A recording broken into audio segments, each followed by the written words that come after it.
Magandang gabi. Andito kami ngayon sa Tonight with Gab and and Lars. nandito rin ang mga guest namin ngayon para i-promote ang kanilang software na sila Mr. Kent Zuniga pati si Mr. Tikbobolan.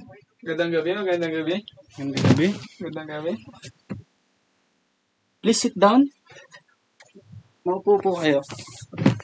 So, andito po kami para promote ang aming program sa DSA, which is ang Class Record Manager. Sige nga, pakita nyo sa amin. Ngayon, i-demonstrate namin kung paano gumagana ang aming software. Gagawa tayo ng bagong section. BSIT 9. Ayan, new section BSIT 9 has been created. Dito, makikita natin yung pangalan ng section, pati kung ilang estudyante ba ang meron nito. Para maglagay tayo ng mga estudyante sa ating section, pwede tayo magmano-mano lagay ng estudyante. Kunyari, si Gab Perez. Gab Perez. Student ID ay 1100. Grade niya ay 75. Grade average niya ay 75. Yan.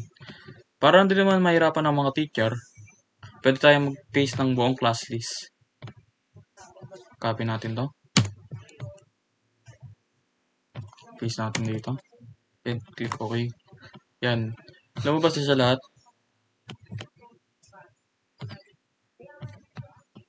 Makikita na rin natin dito si Gab Perez. Pwede natin siyang i-remove. Pwede natin siya undo remove.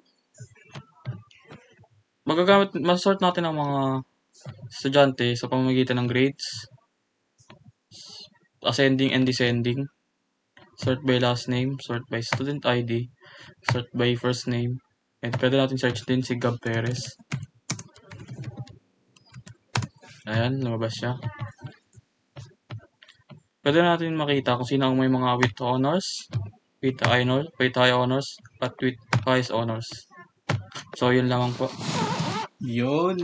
Napakagandang application para sa mga estudyanteng katulad nyo. So, sige. Nakakatulong talaga yun sa mga teachers na sa sorting, sa mga grades, sa mga pangalan ng estudyante. Para di na sila mahirapan, no?